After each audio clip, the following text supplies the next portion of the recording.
This is Mark Guerrero. Welcome to East L.A. Music Stories, episode 40 at the Big 4-0. My guest today is Martha Gonzalez, or Martha Gonzalez, however you want to pronounce it, since we are bicultural, is a singer, songwriter, and percussionist. She's been a member of the group Quetzal forever, just about forever, except for the very beginning. And Quetzal released 8 albums. They won a Grammy in 2013. They're known for their social activism and strong feminist stance. Their music is a mix of Mexican and Afro-Cuban rhythms, jazz, R&B, rock, and they incorporate fandango and son jarocho music. So welcome, Martha. How you doing? Good, doing well. Thank you so much for having me. You're welcome. Thank you for being on the show. So we got a lot to talk about, but I thought maybe we could start with, because this thing just happened, in late November, just less than a couple of months ago, you and I were guests of Los Lobos on 3 shows in a row. Yeah, We had a blast, didn't we? we did. That was a lot of fun. You were amazing. And it was so great to see and to be just anywhere in the orbit or in the vicinity of Los Lobos, who are legends in our neighborhood, as you know. And just an honor to be invited to accompany them on this And a 50th great vibe. anniversary. We Yeah. we played at the Paramount Ballroom in Boyle Heights in East L.A., which coincidentally, my dad was the house band there in the late 50s. So it was so Incredible. great playing there. It had a lot of extra meaning for me. And then the second show, we went downtown to Sunset Strip, Whiskey A Go-Go.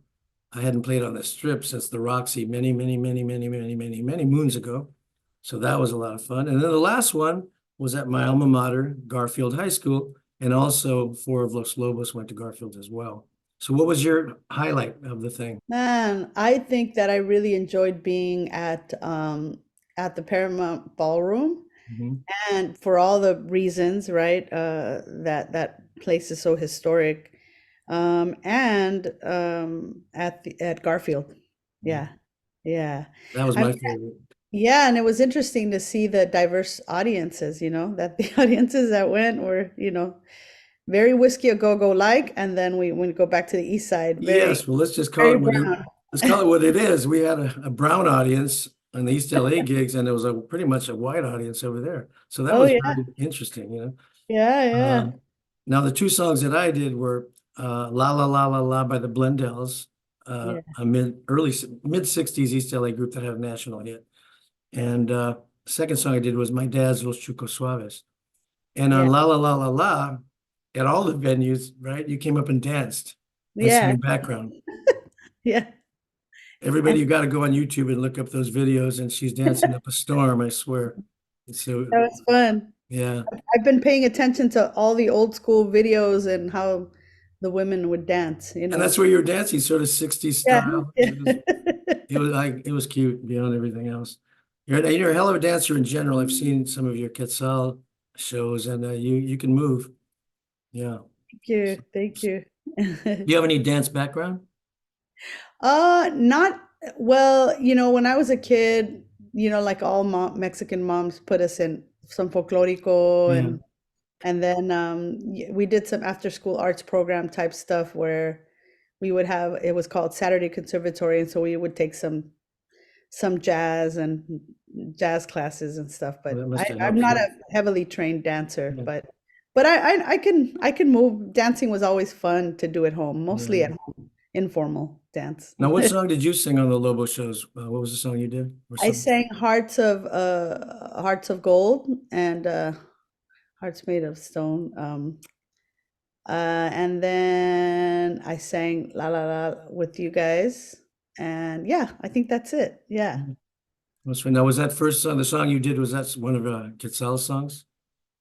No, Recordings? that's one of the Lobo stuff, and Oh, okay. I recorded it on Good Morning Aslan. Hmm. I recorded Round and Round as well as Hearts of Stone. Did And you sing lead vocal on the record too? yeah, I sang along with Dave. Yeah, did a Okay. lot of like, interlude type stuff, like just sang, harmonized with him the whole time, and then, Hmm. but I've done other things. There's a track I was on with the Lobos with that had Tom Waits on it as Oh, well. wow.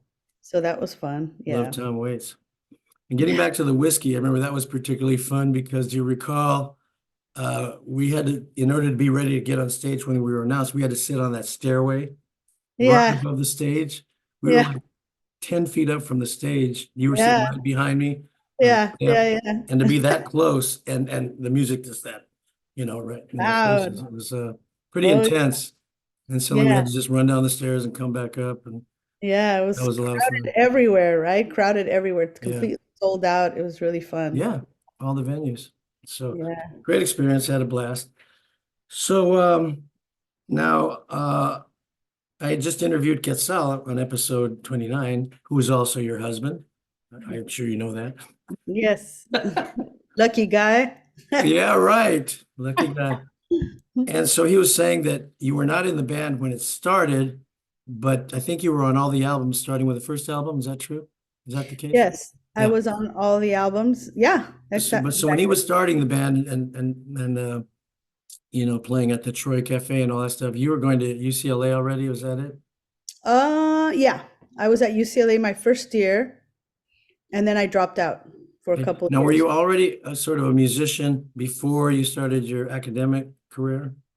Yeah, I've been a musician pretty much. Well, I was a singer all my life. My dad was a singer, and we were actually he used to once he found out that he couldn't really do the career that he wanted, he started kind of living vicariously through my brother. My brother's a very excellent singer, Gabriel Gonzalez, and he started singing rancheras and doing a lot of the variedad circuits in downtown LA, including the Million Dollar Theater. Wow. We were children basically doing like an opening act for a lot of the big Mexican names that would come through, like Lucha Wow. Villa, Juan Gabriel, you know, actors and comedians like David Reynosa and like a lot of like Mexican singers, early Aida Cuevas, like who's now a gran señora, in la música ranchera. But yeah, we were part of all of that. So my life has always revolved around singing and the culture of singing Mexican music, Oh, and your sister also was a singer, right? That's right. Yeah, yeah. We would do the harmonies at home, and like my dad would make us do all this stuff. So And she yeah, later had a group called Cava. Does that still exist? yeah, yeah. They play on and off. She's had a bunch of kids since then, but so it's difficult when you're a mom and trying Yeah. to, But she just recently recorded a beautiful album that Quetzal Flores produced, and I'm hoping it comes out soon because it's so beautiful. Hmm. Yeah, That's great. I did one show with her about 2012, and she had a heck of a group, and she was playing the cajon and all that and yeah, singing. Yeah. yeah, yeah. So she came from a very musical family. And as you were growing up, did you join other musical groups as you went along in your teens and stuff?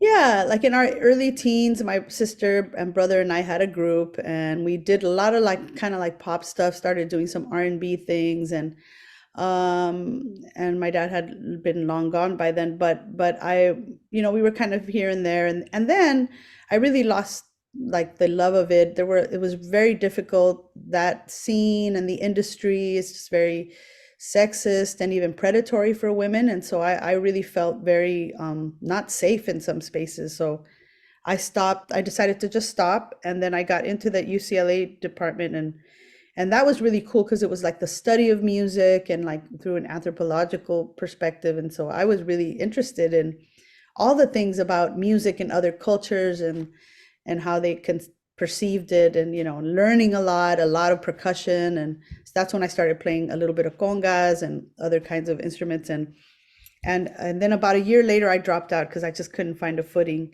and that's about the time I met Quetzal. But during that old early time I was also singing a lot of backgrounds for bands in the city like Toledo and the Rhythm Tribe and things like that, so I was a background singer mainly. Now, were you living in East LA at the time, or what was going on there? Yeah, I've lived in East LA my whole life, pretty Now, much. what part of Except East LA? when like I was born and raised in Boyle Heights, Hmm. and then we moved. It's like the natural trajectory. I moved then to Montebello. Yeah. Yeah, you think you moved to Montebello, I want to move into Monterey Park, right? One Right, step right. up the social scale. Exactly. So I was in Montebello, and then my mom then moved to Pico Rivera. And by then I was out of the house and just living in Highland Park. I lived in Highland Park for 8 years. When we came back, we moved to Pasadena, and we moved to Mexico with Quetzal, and I moved to Mexico in 2007. Then we moved to Seattle, Washington for about 5.5 years when I went to grad school, and then now we're back in El Sereno. There you go. Well, we're going to get into all that stuff that you just brushed over. Definitely, we're going to Oh, get into it.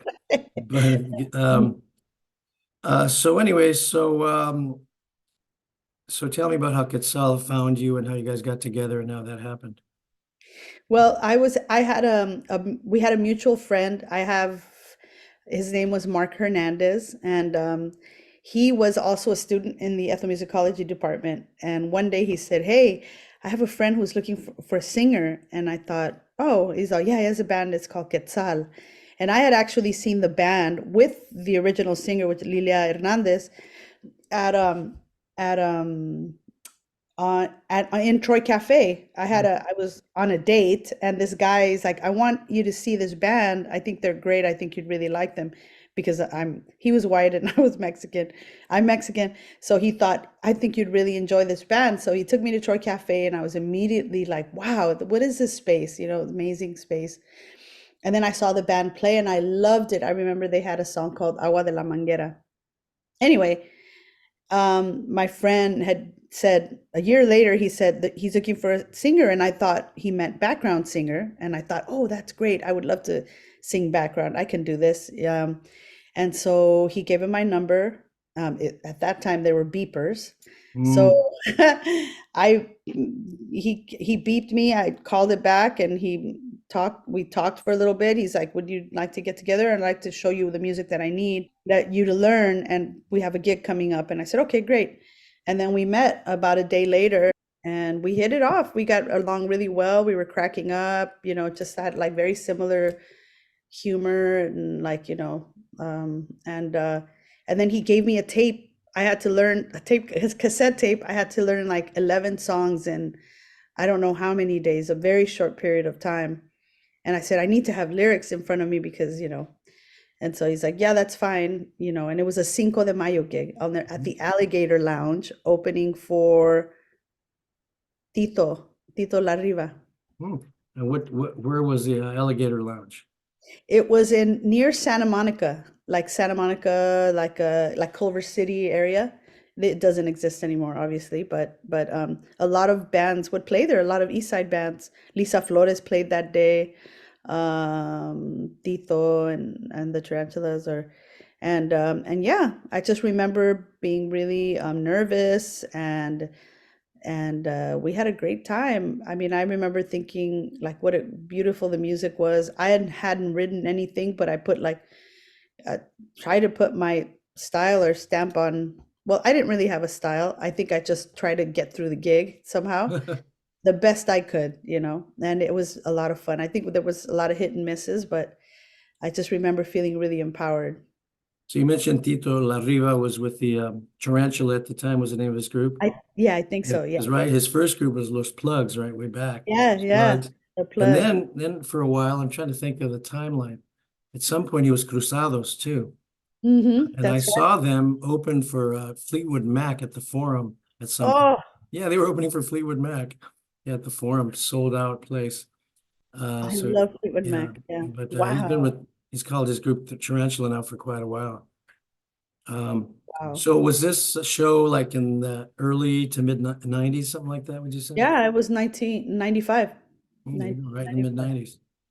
Yeah. So, Yeah.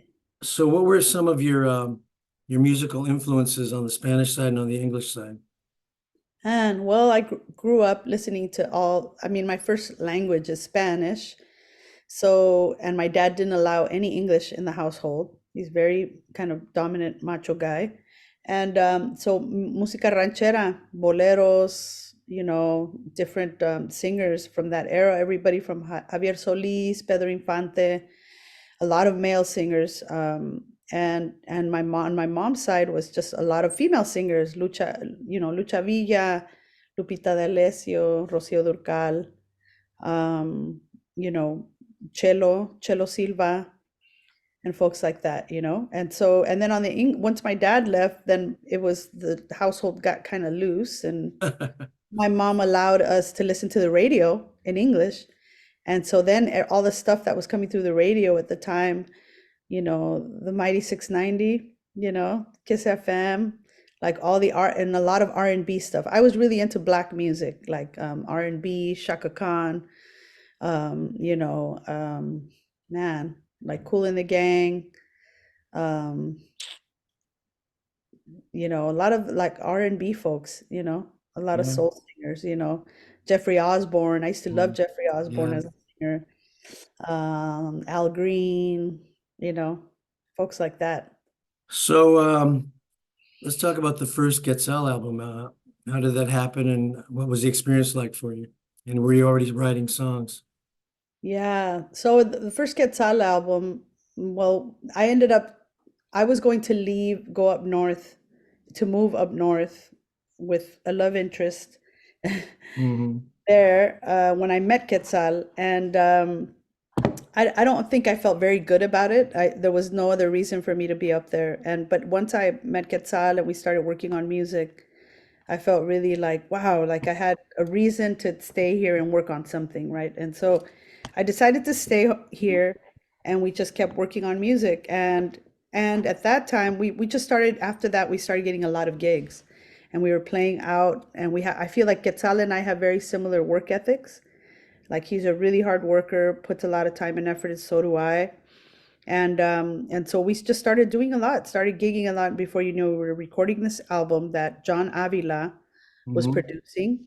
We went into John Avila's studio and we just started laying down all these tracks. And the first thing we recorded was with after Eddie Ayala. Eddie Ayala asked us to record one song for this compilation he had called something Barrio. Shoot, I can't believe I don't remember right now, but it was recorded at Nutsack Studio, which was Fishbone's studio. The group Fishbone. I remember going in there recording one song. I think we recorded Chicana Skies. Maria Elena Gaitan, the Chola con Cello, Oh played yeah, I know her. the outtrack of that. That Yeah. was really fun. And we ended up doing a very similar arrangement for the actual album. When we re-recorded the song along with a bunch of other ones, in John Avila's studio in San Gabriel. So I didn't write a whole lot for this album. Actually, yeah. So, you know, I wrote, for example, Silence with the Moon, that's my song. I wrote the lyrics for that.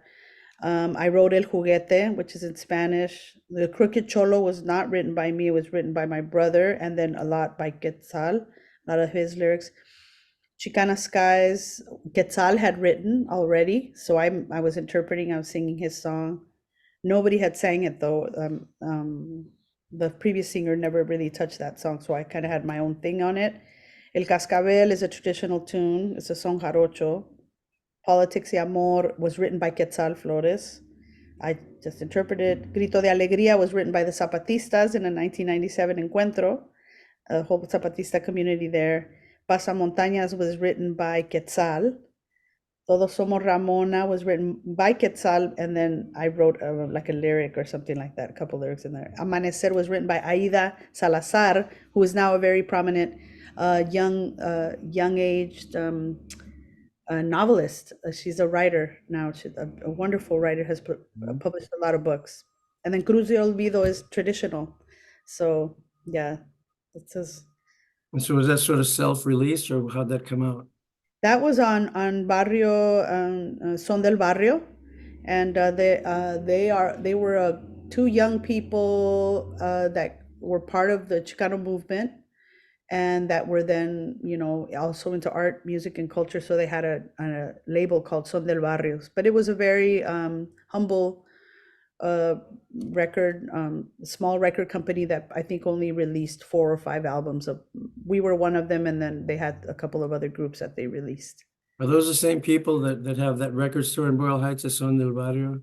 No, It's a no. different thing. They just named Yeah. it the same thing. Yeah, yeah. These guys have been disbanded a long time ago. Yeah. Yeah. So So you were mentioning the Zapatista thing. So you guys were already into that whole story and movement at that point. Oh yeah, in 1994 was when the uprising happened, and so they were very good about like publishing a lot of the communiques or like what they're communicating, what they believe in, what they're espousing, and we were really inspired by that as young people, thinking Yeah. that this world could be different, and and so they were very poetic in how they spoke, and so we were really inspired by it. Listen to it. I mean, we would read everything they'd have to publish, and then we would discuss it amongst ourselves as young people, just like trying to dream up a new world, and it was really inspiring. So much so that we organized, us along with a bunch of other organizers and artists, had the first cultural encuentro in Chiapas in Oventic, and that was amazing. 5 days of just The great. uprising was about the indigenous land rights down in Chiapas and all that. Yeah, it's about being left alone, like not wanting to be in part of the Western paradigm. It's about autonomy and like working your own lands, and because you've been there for thousands of years, and you shouldn't have to give up your land because an army, this like government says you have to. You should be able to educate your children in your original languages. You should make your own clothing, and like, like you shouldn't have to buy into this way of life that is not, that you have seen in other places has been destructive Mm.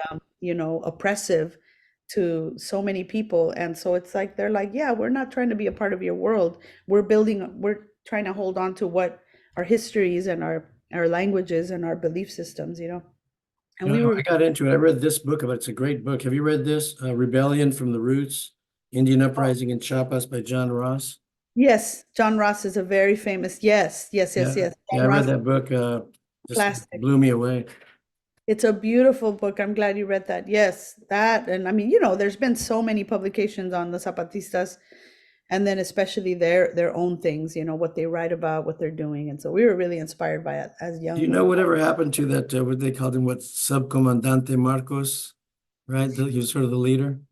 Yeah, well, he's a spokesperson. He was never a leader. That's why he's a subcomandante, and Hmm.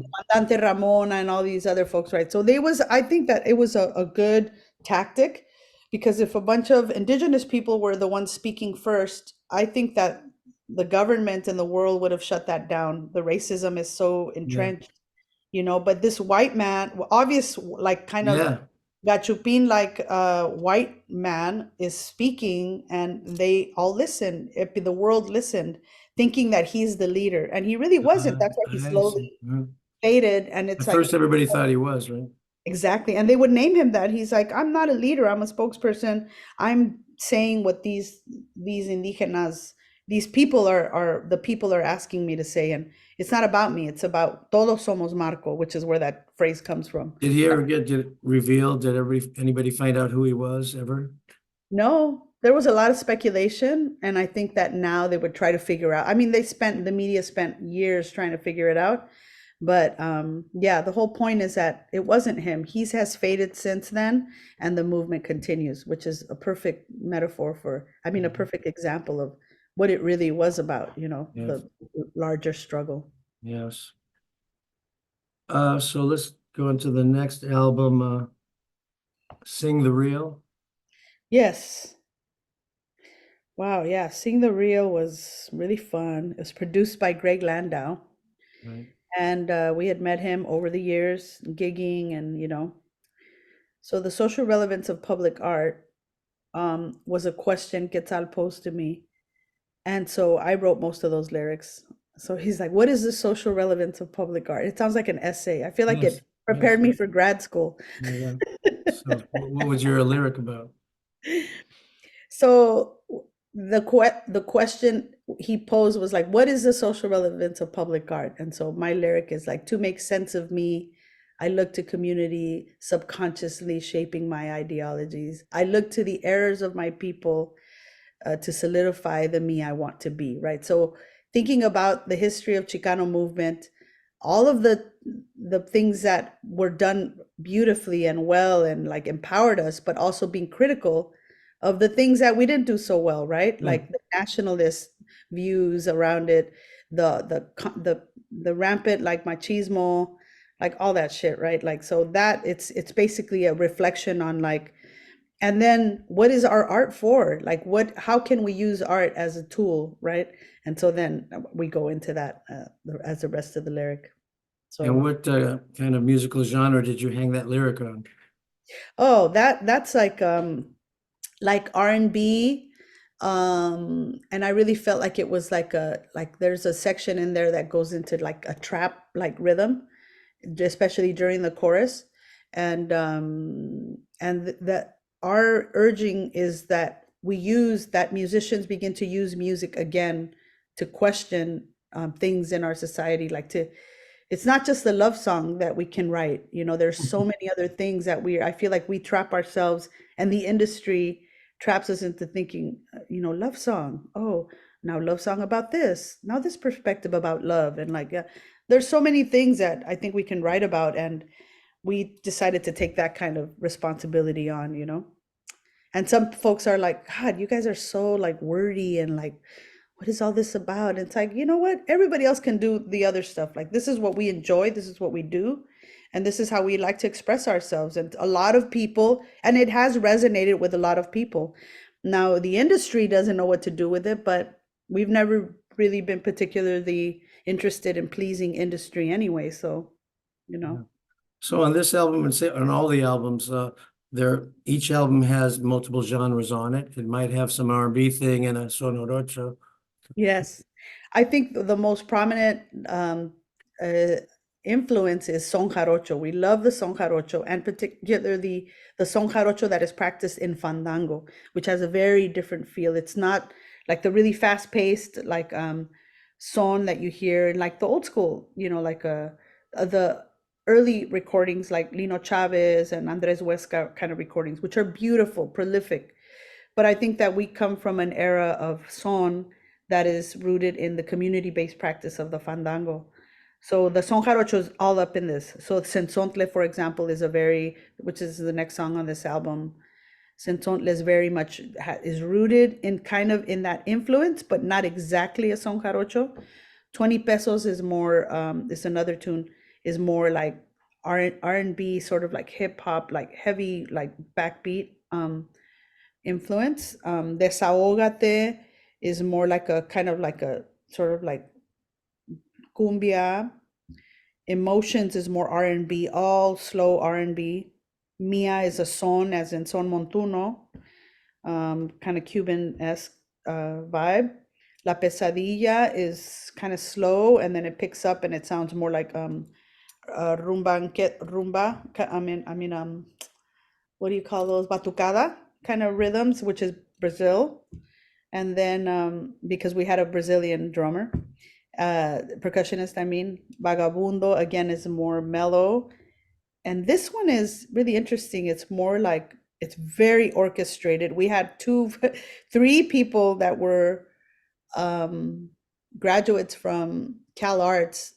One was in composition, and the other. So this album is highly orchestrated, I would say. So you can hear a lot of the headiness in terms of the harmonies and like the arrangements. They were really rich arrangements, and like it could be a basic like R&B thing, but the arrangement it had is very intricate and mature in that way. Mhm. Yeah, my Yawel is a lot of bata. I was studying bata, and two of the people in the band also understood different bata rhythms. These are double-headed cylinder drums from Cuba. I had Mhm. been studying that. And then jarocho y legua is the influence of the Afro-Cuban diasporic music with the son jarocho. So it's like the two loves of ours coming together. So yeah. And the region in Mexico where that son Orocho sprang from was. In Veracruz, the son Right. jarocho is native to the state of Veracruz, the Sotavento, and some of the Huasteca region. So, yeah, Yeah. it's Which isn't beautiful. that far from Chiapas and that whole. I've been down there. I've been to Palenque, to the pyramids of Oh, Palenque. Have you been there? yeah. Yeah. Never. I've Yeah. never been to It's Palenque. amazing. Yeah, it's I've amazing. always wanted to go, but no, I haven't. Bucket list. Yeah. So now after that album, did you start gigging around or touring a little bit, or what was happening live at the time? Yeah, we were touring a lot. We were At touring a that lot. point? Yeah, by that point we were touring a lot. By after the first album we were touring. We gigging a lot around the city. And then we started going out for the second album. We started really going out. The record company was Vanguard Records, and they had a marketing budget. And so we would go out and tag along with Los Lobos. We opened for Los Lobos for about a year in all of their towns. And it was tough because we didn't make a whole lot of money, but we learned, and we also opened for Osomatli. And we were just, sort of like thinking we needed to do this thing. Like the natural trajectory, you don't hear about any alternatives to other than touring and like just paying your dues type thing, and so we did that for many years and would come back broke and play for tips at farmers markets and stuff like that, but still love to do it. The rents in LA were cheap enough to where we could do that. It was fine. We weren't really suffering too much. It was part of being Oh young. yes, I remember in the early '70s. I lived in Echo Park, and in a one-bedroom apartment. It was only $115 in the early '70s. Yeah. Wow. That's fucking crazy. Can you imagine now? Yeah. Well, I thought my rent was cheap. Our rent in Highland Park, we lived there for 8 years. When we first got there, it was 525, $525 for a one-bedroom apartment. And then by the end, we paid 625. And I wonder So, what it is now. What would you think it is now? oh, at least 1,500 for a place like that, Yeah. And it wasn't very big. It was just like a Yeah. one bedroom, and now it's like, geez, at Jeez. least 1,500. It was Yeah. tiny. Yeah. Crazy. Yeah. So, Vanguard Records was and is a very legendary folk label. Joan Baez was famously on it for many years. And how did you guys get hooked up with Vanguard? Well, the A&R guy was his name is Vince Hahn. He was like would go to our gigs. And then he'd go to our gigs all the time and he'd say hi. And then one day he's like, "Hey, I'd like to talk to you guys about something," and blah blah blah. And so he basically invited us to speak. He talked to his people at Vanguard, and then we had a meeting with them. And when we got there, he had this big folder of all the newspaper clippings. He had been doing his research for years. He had our albums. He had the different write-ups on us in different parts of the country. I don't know how he collected Wow. everything, but he had done his research. He's like, "I think you guys are, a great group, and I think you guys could do great in our label. This is who we are." And so, because of the history of what Vanguard was, Quetzal was more than willing to entertain that, because Quetzal has always been the really the moral compass of the band. He's the band leader, the musical director, but also the moral compass, right? And even if everybody else is like, "Yeah, we got to take that sponsorship, it's $30,000, it could help us through the whatever," and he's like, it's Heineken. We're not gonna. Your dad died of alcoholism. Your dad's fucked. You guys are. We're all. Some of us are alcoholics. He's like, we're not gonna take that money. It just Yeah. doesn't make any sense for who we are and what we talk about. He's like, it's total like no, and we'd be like, damn. It's a drug. Yeah, we had to admit that it was true. It's like, the contradiction was too stark for us to really overlook. That's not to say we haven't done things that are contradicting, but there were some things he just wasn't willing to overlook. Very cool. So the next album, Work Songs, 2003, was that also with Vanguard, or what was the deal with that? Yeah, I think it was with Vanguard, and that is one of my favorite albums, along with Quetzal, because I've really felt like I prepared in a way that, because all this other things that happen are happening alongside like the jobs and the different things going on, and like you're kind of like kind of flying by the seat of your pants. This one I really felt like, okay, we got together, we would rehearse in our garage, and we would track, we'd try to build the song as much as we could, so that when we got it, we were always the kind of band that didn't have a whole lot of money to spend in the studio. So when we came in, it's not like we just Yeah. relaxed, had a beer, and like, let's just we Order drank. order pizza. Exactly, and hang out until we felt like something came to us. Like, Right. no, like we hit the ground running. Like we were like, we knew exactly what we were doing. We're gonna track 3 songs today. We're gonna do the overdubs. We're gonna, we would just get in there and we knew exactly what we were doing down to the track, right? So, but we had already experimented on our own with our own equipment, sort of like done the things that you might do if you had a lot of money in the studio. So that, but we never wasted time in the studio. We learned a lot by working with Greg Landau. He really kicked our asses. Like my brother and I would show up and we'd be like, and sing the reel. Yeah, so what should we do right here, Ami? And we were trying to work out parts, and Greg would stop us. He's all, "You haven't worked this out yet?" He's like, "We're not going to do this here. We're not going to. Do you guys have tons of money to do this? Like, what are you thinking? Like, Mhm. no, like get out, get out. Okay, Come we're back fine when you're another time." prepared. Yeah, that was really embarrassing. But we had to admit that we had fucked it up, We don't have that kind of money. And so we were always very prepared. And this was the first album that I was like, I feel like I did in a way that not only was I exercising and keeping healthy, I was also ready with every lyric, every background, every harmony. Like I had it in my head. I knew what I was going to do. And I had it in the recording. So if I forgot, I would listen back and say like, oh, I forgot this part, I need another track. And so then we'd stack the vocals or whatever. So So what I'm was very the prepared. concept of work songs? So work songs was really taken. Work songs are actually an African American tradition. I Mhm. think all cultures have work songs, Yes. but in the African American tradition, especially in chain gangs and Yes. They'd be building singing while they were working. exactly. Yeah, absolutely. So for us, this is what that's the concept and concept for us as Chicanos and thinking about all the ways in which we create music. And um, so yeah, and how music is born of of sweat and tears and for love, but it's always born out of the heavy loads and the work that we have to do in life and in general.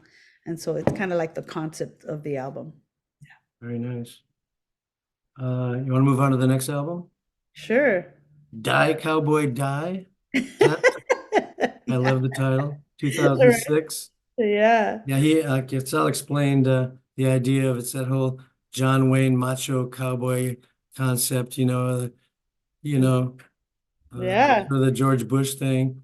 Oh yeah, it's the idolatry around what made the West, what how the West was won and all that manifest destiny, like, and that is something that's in the mind that, for example, in our time now in Palestine and all this massacre, this genocide that's happening in Palestine, it's that same concept that we're protecting and we're to serve and like all that shit. Like it's a disease, and this is something the first time we really identified. And so that idea of the cowboy in Western culture in general, like it permeates so many different things. And so that's what it was about. A lot of it, migra, deportee, voces. Like voces was written after being in May 1st, May Day marches. The first one we ever experienced. Sandino was a baby. He was on Quetzal's shoulders, and we walked up, and just to hear the roar of like people, immigrants in the city getting together, all together, walking towards, it was just amazing. So Voces was written because of that. Migra is about the same thing, about the the people, those men at the border that were at will shooting people. I forgot the Minutemen. It's about the Oh Minutemen. yeah, Deportee is, of course, Woody Guthrie. Woody Guthrie. Mamadas y cochinadas is a phrase that Juan Perez always said. And so I just took that and I did it to like a riff that he had. So I stacked the vocals and I just sang to it. That was just for fun, kind of.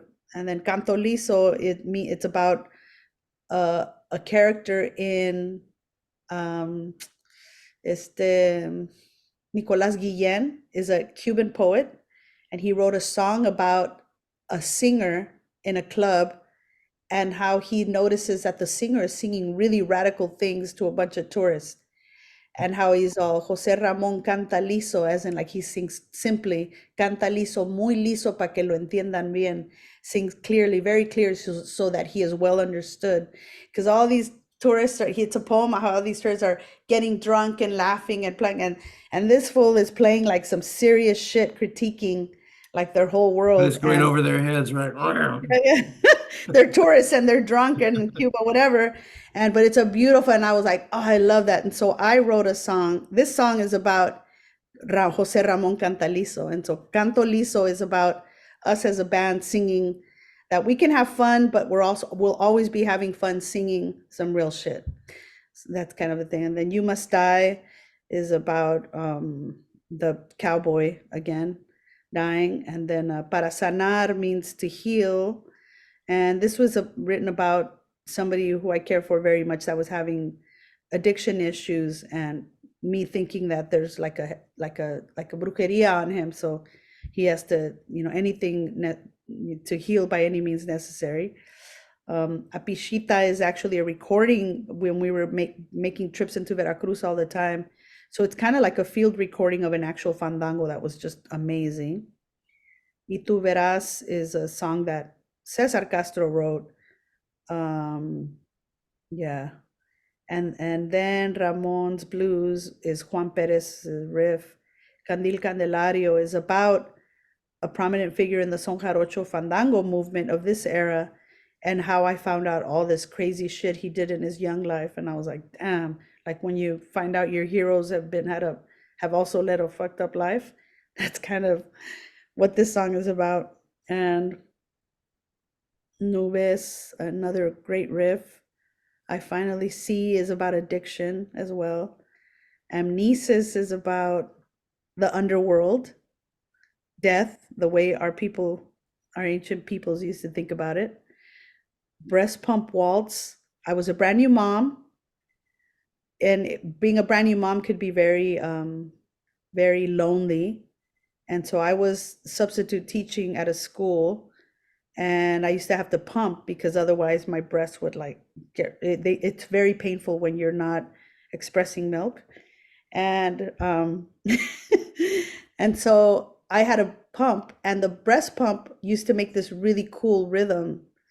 And so if you listen to it, it's a breast pump. The rhythm you hear is Oh, actually a cool. breast pump, and I sing to it, and I stack, Nice. and I sing how baby boy is coming, your whole life will change, your whole life will change. And so, and I remember sitting there expressing the milk and listening to the rhythm of the breast pump and beginning to hum the melody, and then I put lyrics to it later. So Fantastic. That's a great yeah, idea.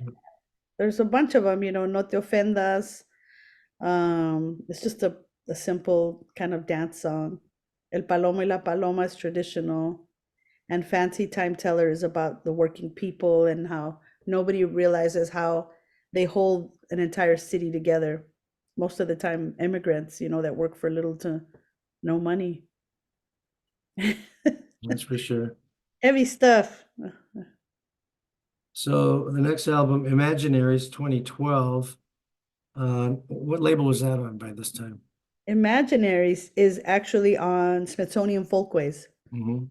Yeah, Smithsonian Folkways. And that was written, most of it in Seattle, Washington. You were already up there. So Yeah, before we get into the albums, let's talk about, how you decided to go back to school and move to Seattle. And by the way, you had said you had gone to UCLA for a year and dropped out. Uh, had you continued down here with your education at all, or it wasn't until you moved up there? I did. After a couple of years of gigging with Quetzal, one day I said, I think I want to go back to school. I told Quetzal this, and he's like, do it, do it. He's always been really encouraging of anything I would kind of really wanted to do, and supportive. It not just encouraging, but like made sure that I had the time to do what I had to do. And we didn't have Sandino yet, so I went back to school, and I walked into my counselor's office. He was like, "You ready to come back?" He recognized me. I hadn't been that long, but he made it possible for me to go back. I finished, and then we started touring a lot. We were You touring. finished your bachelor's, you mean? I finished my And what bachelor's, was your major at that point? ethnomusicology. Okay. Yeah, and so then we kept touring. We were touring a lot. And then at about in 2005, 2001, we got married. 2005, I had Sandino in April, and he was it was great. You know, he toured with us for a while. Still, we had a booking agent. We were touring and making better money. And but then, you know, he was a kind of a sickly kid, asthmatic, you know, and it just became really difficult after a while. But we knew we wanted to keep touring, and so I decided at that point, I said, I think we need something a little more stable. I was 32, and I said, Quetzal, I really want to try to do something else. I think I want to go back. I want to go to grad school. By then, we had been interviewed by so many different professors that would write about our music that I remember once somebody sent me kind of, they check with you to see if you like what they wrote about your music. And then I thought about it, I was like, you know what? I could do this. I could write about us. Artists can write about themselves. And so I decided to, you know, apply. I was at we were singing, I was singing in a quartet, myself, Quetzal, and Russell Rodriguez in UC Santa Cruz. I met a professor because our kids started playing together, and she said, "Oh, were you just singing now?" I said, "Yeah, I sing, but I really sing for a band called Quetzal." And she's like, "Oh my God, I teach your music." And I said, "Really?" Anyhow, she's like, "Come to the University of Washington. We have money. Wow. California doesn't have any money." And so the UCs, you know, or the colleges here. So I thought, okay, anyhow, fast forward. I had applied for a Fulbright that year and to grad school, because I had also been writing for another woman about what I do on this stomp box that I have. And so it just kind of all came together, and Quetzal was like, let's do it. We took the Fulbright, we went to Veracruz for a year, and then in 2008, we landed in Seattle and we were there for 5.5 years. And so this album, Imaginaries, was really written in Seattle. And anytime we'd come home, he would bring an interface, and then we would figure out other parts. Again, from here on out, we're writing music with our own interfaces and demoing most of the stuff. So when we get into the studio, we know exactly what we're doing. So by the time Smithsonian approached us, we knew that we wanted to do what we wanted to do. So when we got into the studio, was in a summer in LA, and gathering everybody again and recreating the album in the studio. So, but we had already worked it all out, you know. So And your major on your graduate thing was a little different, right? my PhD is in gender studies. So and so now I write and teach around music and popular culture, but through a Chicana feminist perspective. Yeah. Fantastic. So let's talk about Imaginary. So what was that album about, and what was the vibe? So Imaginaries, it's a very I was deep in graduate school. I read a book called The Decolonial Imaginary by Emma Perez, and that book was just blew my mind, and how she talks about the things, like when you read history, the things that aren't said, the silences, you know, how that is louder than anything else, you know. And so taking the term imaginaries as in like just not one imagination, but many, and the power that we have in when we put all our imaginations together, you know. So it's sort of, it's inspired somewhat by her book, and then also taking the term from her, and then just sort of all of these songs, like you know, cinco, for example, or 2 0, 2 plus 0 plus 1 plus 2. Cinco is actually, it's a play on words because it's in 11. It's a meter, it's an odd meter. We Mhm. started writing odd meters way back in albums way past, but it's about a dystopic future that a child is describing to people as they come onto the land that now is uninhabitable. And it's like the child is saying, oh, these used to be trees, these petrified things here, these were called trees. Mhm. And this is like, we water used to be born naturally in rivers. And then they say that, you know, the old people say that there used to be these things called flowers. And so it's all in Spanish, but that's what Mhm. this kid is describing, Wow. talking about humanity in a past tense, you know. So, and Imaginaries is really about, um, an inspiring moment we had in Seattle after we had spent a whole semester teaching fandango to other people. We were very lonely in Seattle when we first got there. And it wasn't after an entire semester of teaching these free fandango classes, what we knew of it, the dance, the music, the song. And then at the end, we're like, told everyone, well, it's our last day next week. Everybody bring a dish of food or something, And then we did that. And before you knew it, that day, that final day, everybody had food there. We hugged, when we'd say hi, we'd hug each other. And I just started noticing that we weren't alone anymore. And it didn't feel so lonely. And suddenly we had a new family and we were family, and I just remember thinking that's the power of music. And so that Imaginaries that song is about realizing, what you can do with the power of music and how you can change. It's like the lyrics are like a shift, a move, we've a shift, a move, a surge we feel and manifest, slide from uncertainty and lunge into intent. Interminable imaginaries guided by ancestor strength, abide by no one's government, we below and to the left. The Zapatistas used to sign their communiques, we Right. below and to the left, as in where your heart is, to the left, right? And so, anyhow, it goes on and on, but yeah. Estoy aquí is about being here, experiencing the poverty in Veracruz that we saw, but with the kind of dignity. I think that oftentimes people, squatters, especially on hillsides, have just the beauty we saw despite the poverty. Time will tell. I forgot how that went. Oh my God. How's Time Will Tell go? Sometimes I don't remember them by the title, more by the melody. Yeah, yeah, yeah. Oh yeah, that's about addiction as well. Lucy Miel.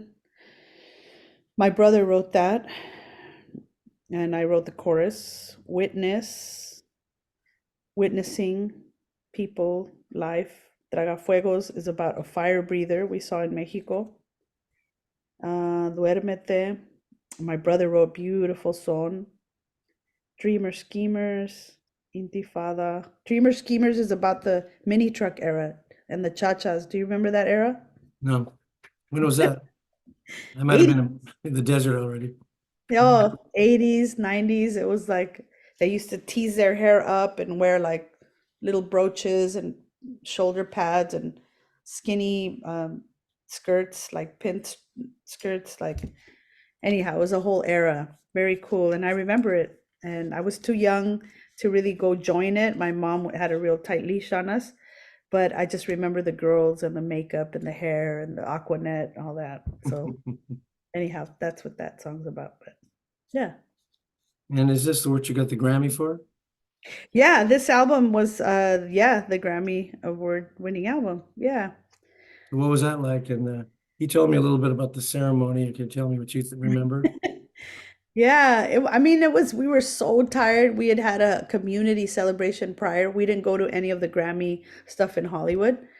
We decided to have our own gathering at the Breed Street Shul in East L.A. and a bunch of people came out, a bunch of musicians and people from Veracruz as well.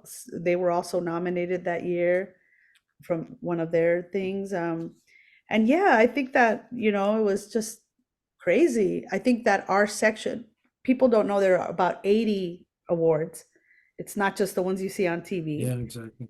Right. And during the non-televised version or whatever is the best part because you get to see all the big dogs, like for lack of a better word, like the real musicians. We saw Chick Corea, we saw Bonnie Raitt, Stevie Wonder, like just monster musicians. And that was just like, wow. So that was really fun. A lot of jazz musicians and like, and then they clear the seats and then they have a bunch of other people. And then they have, the Beyoncés and the other folks. She's a great musician, but all the other kinds of acts. But that was the funnest part, I think, seeing all the big dogs. Yeah. And then we were super tired. We didn't go to any of the parties, As soon as we won, we were like, oh, went back home. Quetzal and I just fell asleep. We never went back. I kind of regret that now, but just to see what it was like, but Yeah, it's fine. well, very cool. So Quetzal Animales is the next one, 2014. Yeah, Animales.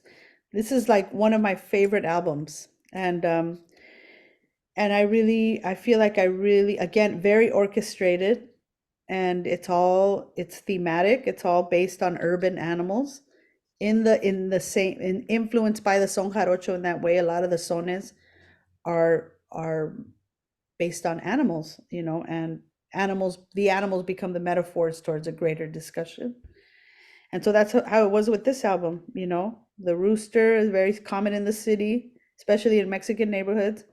Hormiguitas divinas, so it's about ants and their resilient nature, their communities, how they thrive as community. Hollenbeck Ganso is about Hollenbeck Park, and the big geese in the Mhm. park, how they get tortured by kids. Jeez. But it's supposed to be funny. Ardilla is squirrel, right? But really it's about hoarding and the overconsumption, like how we were like, you know, the over consuming, like the Storing all consumer. the acorns, or sometimes too many Exactly. acorns. Exactly. So much so that you forget that you even bought something and it pops up later, kind of thing. Same idea. Coyote hustle is sort of like the invasion of landscape of the coyotes, and what, this is their land, and it's like we're keep encroaching on their, and so it's about a perspective of the coyote, but it's also about gentrification and things like that. Palomo Vagabundo is about this tore up palomo, like a pigeon that we saw once. We were taking a train somewhere here in LA, and the metro, and we saw a really messed up, he had like a club foot, he was all greasy, and like his feathers were fucked up, like, he just looked messed up. But he saw this other pigeon, what must have been a female pigeon, because he started dancing, like trying to get, Wow. he A started mating dance. a mating dance, exactly. And it was so cute. He was like getting fluffed up and like Sad. moving this way, and like, and Uh, then he made like a little turn and then she flew off. And I remember seeing that and be like, oh no. And so that's I what I wrote, that's what that's about how no matter how crushed and messed up you are, or how, everybody wants love, everybody tries for love, makes attempts at love.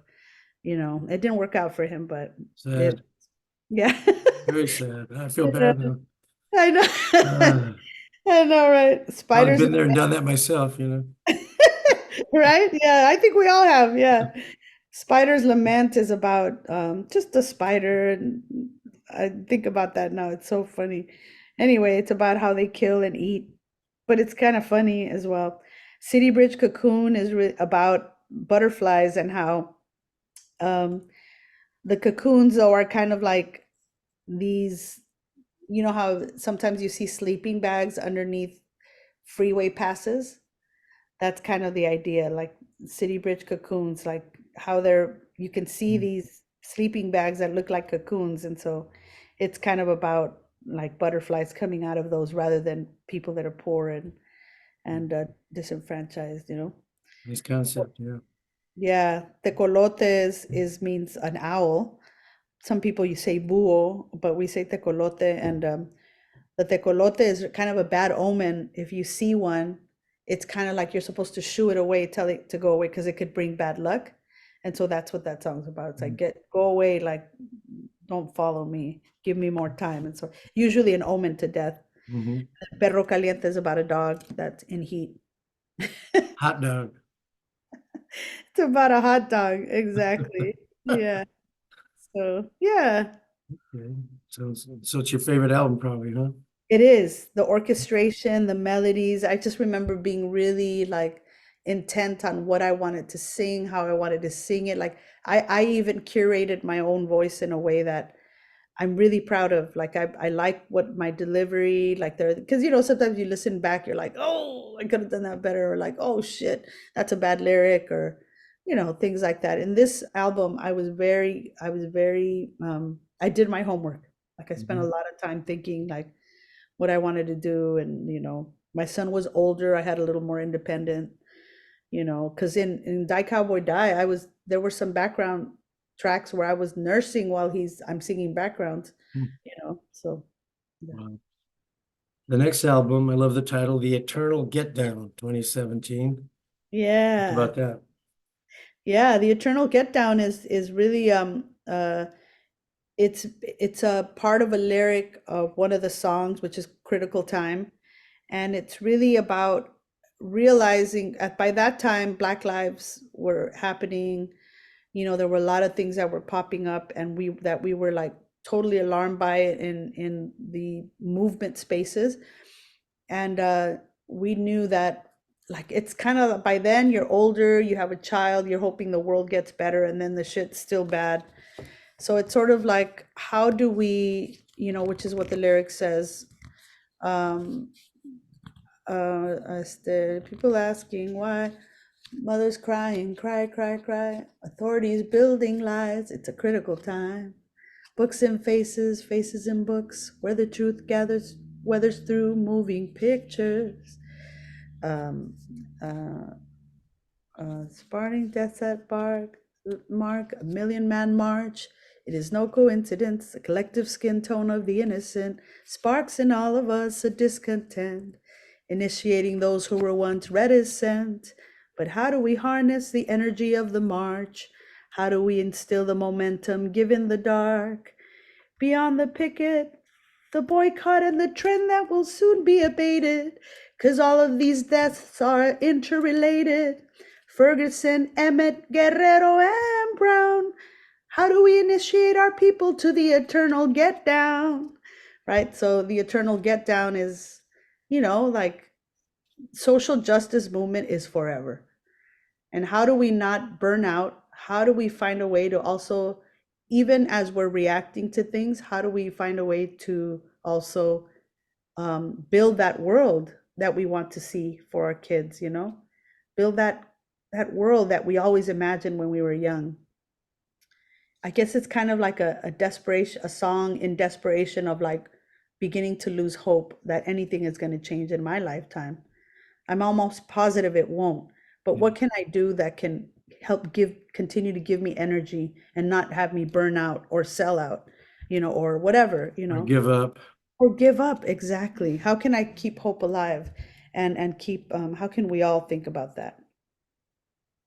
Yeah. So what about other songs on that album? The other songs, they're trying to get done. Mama So, Nahual, La Bamba, you did a new version of La Bamba. yeah, La Bamba, that one's great. We have our maestro playing electric guitar. La Danza de Coyoshauki is an old school tune that we didn't get to record on the first album. Olokun and Yemaya is a really cool one. I really like that because it has a lot of bata in it and a lot of like rhythms that we will always loved and continue to play. Barrio Healer is about Ofelia Esparza, an amazing pillar of knowledge and spirituality in our community. Critical Time, I just talked about. Get to Knowing is about love. And yeah, I wrote that too. That was fun, but Aloe Black sings it. A great, my compadre. Mira is another interlude. Mama Nahual is about, this is a time where the 43 missing students happened. And then also all the moms from Ferguson as well, all the mothers that lost their young men, and women too, young African American women, and just thinking about all the moms and the rage. And so it's kind of about, a Nahual is like a spirit animal, Yeah. in our culture. And so Mama Nahual is really describing this woman who, like, is in her grief turns into a bear. And as she turns into a bear, she starts taking all the military and like drags them through holes, and like basically just kills all the men who have killed other children, women's children. And that's kind of what that's about. Nice. Like It's it. really cool. And what I like about this song is that I feel like in vocally, I've been getting crazier, sort of like I start singing like a bear and then I start singing again and then it sounds like I'm crying and like I just kind of like let go and like, fuck it. I'm just gonna get crazy right now. And so that's really fun. I'm glad I did that, even if some folks are kind of like, oh, what is going on here? But that's kind of like, that's kind of the idea that I'm a bear and then I'm a mom and then I'm crying and then I'm a bear again kind of thing. So. And La Lloroncita is the traditional tune. I que no. There's a song called Siki City, which Mhm. is, so I que no is a play on Siki City. Unbound is about, that Quetzal wrote those lyrics and I love singing them. They're about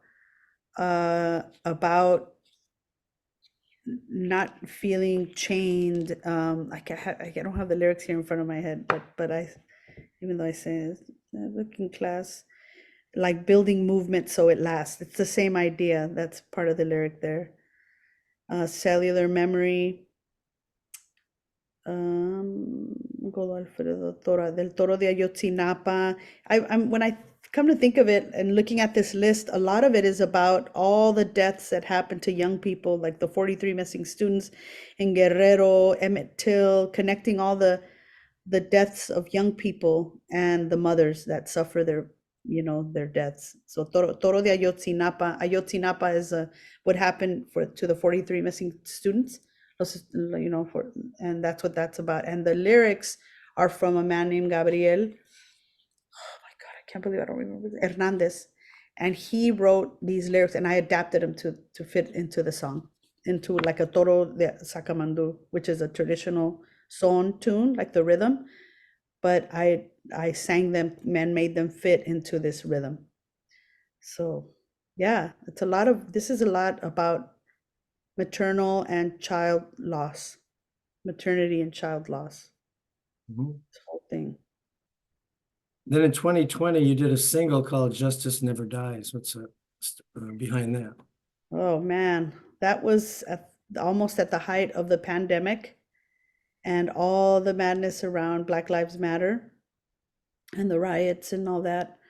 And just thinking like, you know, I really felt like at some point that the world was ending. I've never been a part of a pandemic, but I think hopelessness kind of got a hold of me and I thought, wow, okay, we're really gonna die. We're gonna die here. And that's kind of what the lyric talks about. Sort of like, regardless, I've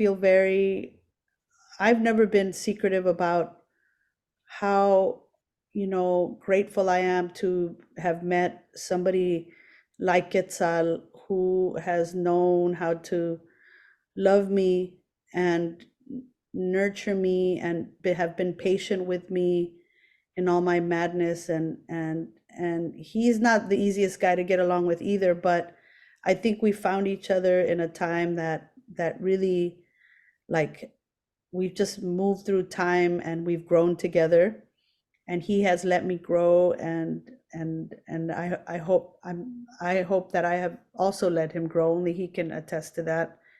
But that's the one thing I could hold on to, like the fact that, okay, we're gonna die, but I got to love a lot, and I've been loved, and I have my son, and I have. And so that's what the lyric talks about. Hold me, see the mushroom rise, like a bomb, and Mhm. mushroom rise. Hold me as the flowers die, kiss me as a river runs dry.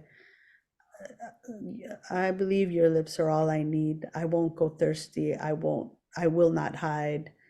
As the world ends around us, as others fight and die, we know we've done all we could. Embrace me now, I won't cry. Because even in the end, because even in the end, I feel strong by your side.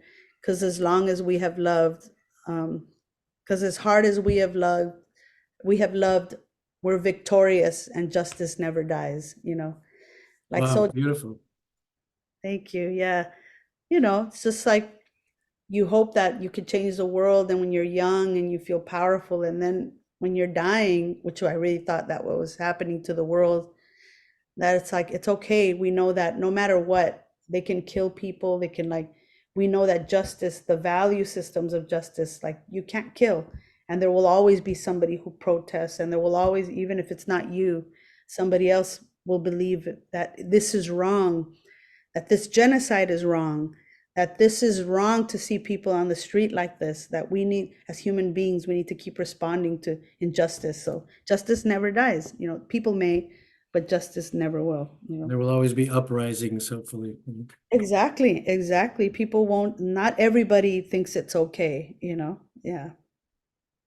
And then the last album, or the latest album, Puentes Sonoros 2021. Yeah, Puentes Sonoros is a great tune. I mean, a great album. I'm really proud of this too.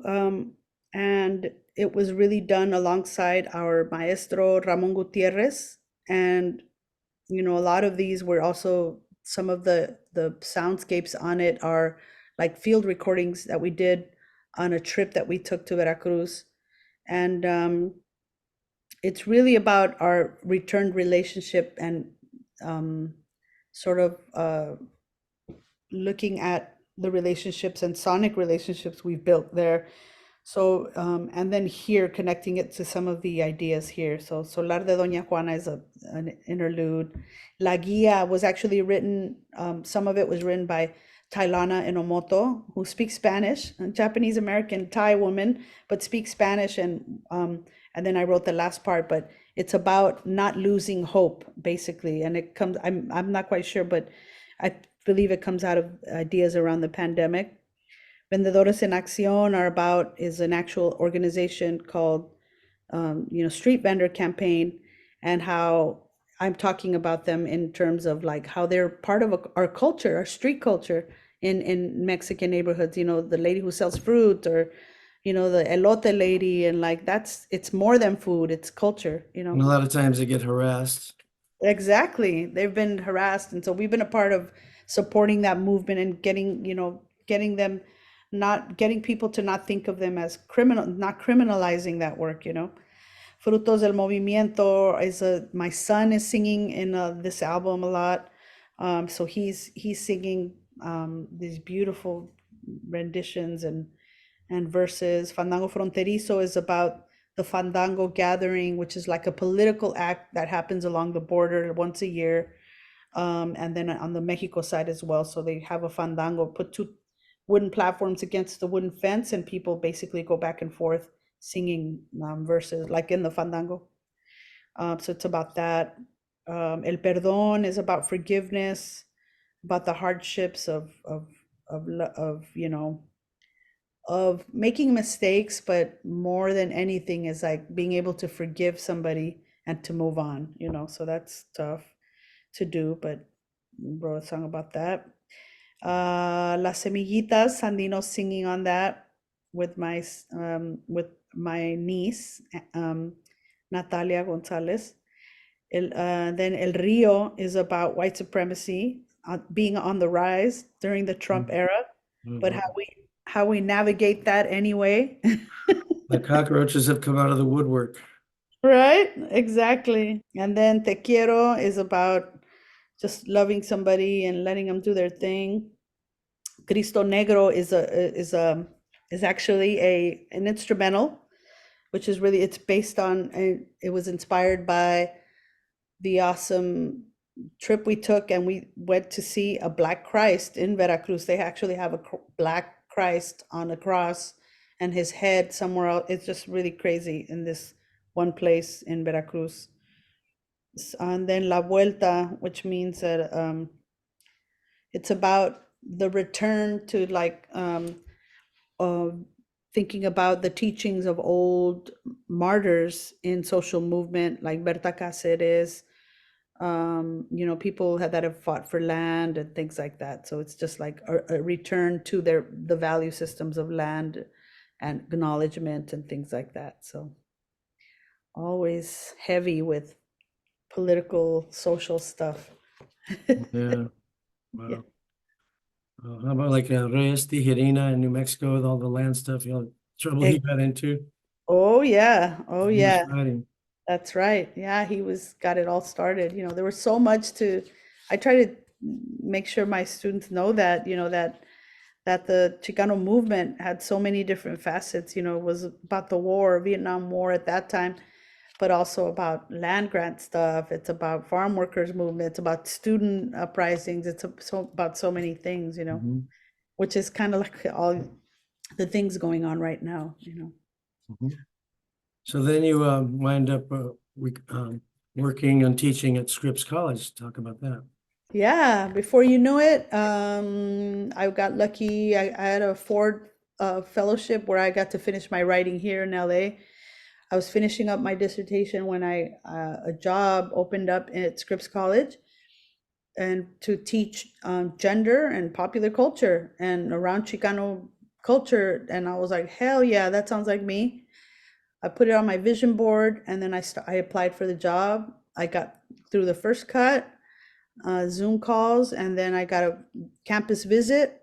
I went on to the campus visit. I did it, teaching demonstration, and then I got the job. I couldn't believe it. I was like, oh my God. So I got to stay in California. I mean, we were going to stay in California regardless, but I was very lucky because there's so many amazing scholars out there, amazing people doing great work, and really it's a crapshoot because you don't it's what the college needs, but also sort of what people personality wise who you get along with type thing. And so, but I couldn't be in a better place. This is a great place for me. They understand what I'm doing. They give me the space to create the classes that I want. And so it's been great. I've just completed almost I'm completing my 10th year here. I got, Wow. yeah, I got tenure and I'm here, building things here and creating and, having a great time teaching. I visited the campus a few years ago when we had that exhibit there, the Great Day in East L.A. Oh, yeah, And yeah, yeah, Piero Giunti and I did that project, and there's a great exhibit there. yeah. I put that on. Yeah, it was great. Yeah. The what At portrait photographs and the memorabilia. It was great. Clark Humanity Museum. And so that's part of the stuff that I do there, I try to once a year at least do some like big event, and it's just that's one of the things that I'm really proud of. Uh but it's just showing students like all the things that are happening, and we're so close to LA. I wish we were closer, but I try to get them out to LA all the time as much as I can. So, but And what was it, the La Santa Cecilia performed one night as a yeah. And then they had Grammy a Award-winning group. yeah, La Santa Cita, La Marisol. We're really close. We work together a lot, and she's amazing. That's a group that, like, the work that they're doing, her powerful voice and great story, her whole story, which I'm writing about now, and I'm trying to really, talk about what she does, how special she is to our community. Mhm. Yeah. And so we've been on the bill a few times. I discussed this with Quetzal. Do you remember the first time I was on the bill with you guys was at the Autry Museum? I think it was 2004. And that's when I had to put together a band to do my stuff and to back up my dad. And Yes. that was one of the last concerts he did. I mean, it was maybe, I think about a year later he passed. Yes. And Yes. I remember and you that. guys were on there. Do you remember that show? It was at night at the Autry? Yes. Yes, it was beautiful. I remember that. I have a picture with your dad, with Lalo. I have to find it somewhere because it's like every time I think about it, I'm like, damn, I gotta find that picture. But I remember bugging him real quick, like, can I have a picture with you? And then I have a picture with you both. And I just have to find, there weren't phones then, I think like Yeah. we're just barely phones. And so, now I have to, but it was printed. I remember I have it somewhere. Did you get to talk to my dad at all that day? I know Quetzal said he got to talk to him a while. Yeah, yeah. We got to talk to him a little bit. I was there with him and yeah, I mean, He he had was to be about 86 at the time, and he was yeah. suffering a little bit from dementia already, Oh, but he was yeah. still there, but he was losing it a bit. But do you Yeah. remember any of that? Did he make sense to you? Yes, yes, yeah, it did. And then I remember him forgetting some of the lyrics and stuff, and like he would wait, But he was so funny. He was so good at like wherever he'd come in, he would adjust, you know. Yes, and sometimes I'd have to jump in or remind him, and it was a lot of Yeah, fun. So. yeah. Oh, yeah. Well, But he think still, people loved him, and he was great. yeah, he was amazing. He's a legend, you know, he's a legend and you can't replace that, you know. Mhm. He was just amazing. But I know who Lalo is. I've known his music and so it's just being in his presence was just like amazing. I felt so lucky that I got to experience that, with you both. Yeah. And then the next show was East L.A. College, 2009, for the republishing of the Land of a Thousand Dances book by Oh, Tom Waldman and David Reyes. yeah, Remember yeah, that? yeah. That's right. Lisa Flores performed, and you guys. And then I had my band. We had a reunion of my 70s band, Tango, and we did that show. That was fun. Wow, that was really In the fun. gymnasium, right? Yeah, that's right. I remember that. That was fun. Yeah, that was really cool. That's a great little book, right? I Yeah, I you have assigned it? that. Yeah. You have it? Yeah, yeah. There's two versions, you know that, right? Yeah. Yeah, the first one Yeah. came out in 98, and then the second one came out in 2009. Okay, Yeah, okay. Yeah, and that's yeah. what we did. Yeah. And a That was lot of the old East LA veterans showed up, guys from the Midnighters and El Chicano were in the audience, and it was a great reunion kind of a night. wow. Yeah, Yeah. Very that cool. was another one. And then the third thing was the Fiesta Days out here at the O'Connell Golf Course in 2010. Do you remember that one? In Palm Springs? Yeah, I do. But Malo was there, El Chicano, Tierra, Blazers, Los Fabulocos. I performed my show, then I performed with the Cannibal and the Headhunters band, and you guys played, and there were rappers. It was a huge, Chicano fest, It was pretty Yes. cool. Oh my God. Yeah. So that's three times. And then, of course, in November, you and I were with Los Lobos. Yeah, with the Lobos. That was a So lot of much fun. fun. Yeah. So much fun. So you also you won a MacArthur Award. That's quite an honor. Yeah, I totally, again, I feel like I, again, lottery, there's so many people doing amazing work. And I feel very lucky that, you know, I was Yeah. chosen, and Yeah. I feel like again, I can't think about this myself. It was with Quetzal, the whole time, us together, all the stuff we've done has been together. And so he's a huge supporter and engine, and somebody's like just crazy enough to push forward the things that we're trying to do. And so, but anyway, it's a lot of Yeah. it's I feel very lucky, and it's also a lot of pressure. And one of my advisors was like, I'm like, I feel like I have all this pressure on me now. They're like, no, this is for what you've done already. I You was like, felt like you had to do something now because of it. yeah, I feel like, Continue to do okay, like, God, what do I what I do? do Like, now. okay, I want to, because most of the time when you get a grant, it's not a grant, but when you get a grant, like you have to, Right. Or there's a responsibility, a schedule and all that. But this is different. This is just like an exactly. award. Thank you for what you've done, Exactly, which is so crazy, but it's so funny how life works. It really comes in handy at a time where my son's starting college. I have school debt, it's not like my PhD was free, and things like that, so I feel like, wow, But as I far as the prestige, people have kind of nicknamed that award a genius award, so they call it. exactly, that's Yeah. pressure, right? Yeah, right. Now you got to be a genius. You better. Yeah, exactly. So, But again, it's what I did before or what we've done before. So I'm like, okay, well, but an I'm keeping interesting thing all about that it though is that you can't apply for it. They kind of have to find you. yeah, exactly. Yeah, like what do you do? Like, so yes, absolutely. It's kind of like almost makes up for all the shit we did for free, Yeah, right. It all balances out. which Karma. was so much, Karma, baby. What goes around comes around. I Reap what you guess, sow. right? Reap Yeah. what you sow. Yeah, well, that's great. Well, you deserve it. Thank you. Um, so overall, how does it feel? I always ask everybody because this whole East LA music story, it goes way back, but I started in the early 60s with my first band. So I was part of the 60s, 70s, and on until today. But every decade, every generation produces more and more groups out of East LA. It's never stopped. There's always been great bands. The genres change, whether it's punk or cumbia or traditional or R&B. It's always continued, and I'm so proud of it. That's why I do the work that I do, chronicling on my website, my Zoom show, my audio podcast, Chicano Music Chronicles.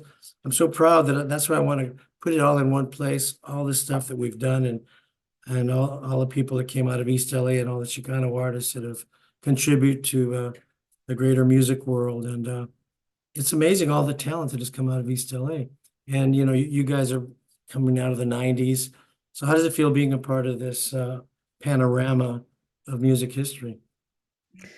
Man, I am I am just to be a part of Chicano music history in some way, or to be considered that, is so, it again, so it makes me so proud. I've learned from so many people, including yourself and your father, and to be a part of that legacy of artists, musicians, singers, is just, is so, it's part of a legacy of like uniqueness, and people that care about culture, that care about other things, in the world. And I'm just really proud. I'm proud to be a part of that history, proud to induct my son into that, and to have him see like what a rich and deep history we have, and so much to draw on. And it's such a unique experience to be Chicano here in Los Angeles, and to live what we're living, to live how we live, and the duality, and like, and just want to keep it going as long as we can, you know. It's just, I'm totally honored. I feel so blessed.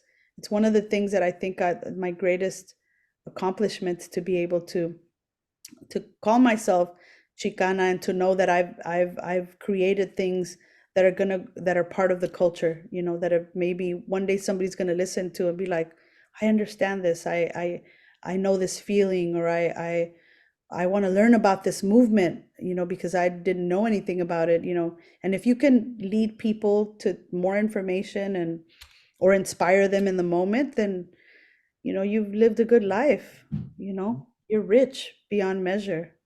And I'm particularly proud not only of our musical contribution, the talent, but the fact that we've done it against the odds. If you're from East LA, if you're Chicano, chances are you're in a lower socioeconomic situation. You didn't get to go to Juilliard or Harvard or whatever. And and you have to fight racism, because the music business has forever been either white or white and black, and everybody in the middle has a much harder time. And Yep. so That's right. despite we're against the odds and fighting racism and the economic thing, look at all we've done and all we've accomplished. Absolutely. All of that, and it's like, and that just proves like, and even then, like you had said, like there's always bands here. Like, can you hear them? And I love this about living here in East LA, and in El Sereno in particular. Like, on any given weekend, you will hear music, people practicing Coming out of a in garage a somewhere. garage, exactly. Or, or somebody practice even in the park because they don't have Mhm. space, or I mean, shit like that. It's just incredible to me. Like, I'm like, no matter what, like, we're still, it will always produce music. The hardship, the beauty of it. We've had students come and visit Quetzal, and when he would teach at El Sereno Middle School, like music, after school music classes. And some of those kids are 30 years old now, and coming by and just talking about how much fun they had and how they started a band. And like, I mean, that's the life. What joy. Like, little do they know that they'll look back at that, and really be like, wow, I was happiest then.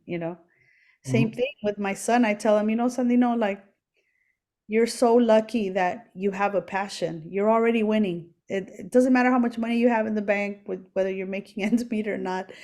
The fact that you have a passion, that's, some people are 50, 60 years old, and they never found something they love and they can't live without. I said, "Tú ya estás, you're set. You're the richest man in the world now." I said, because all that other stuff doesn't matter.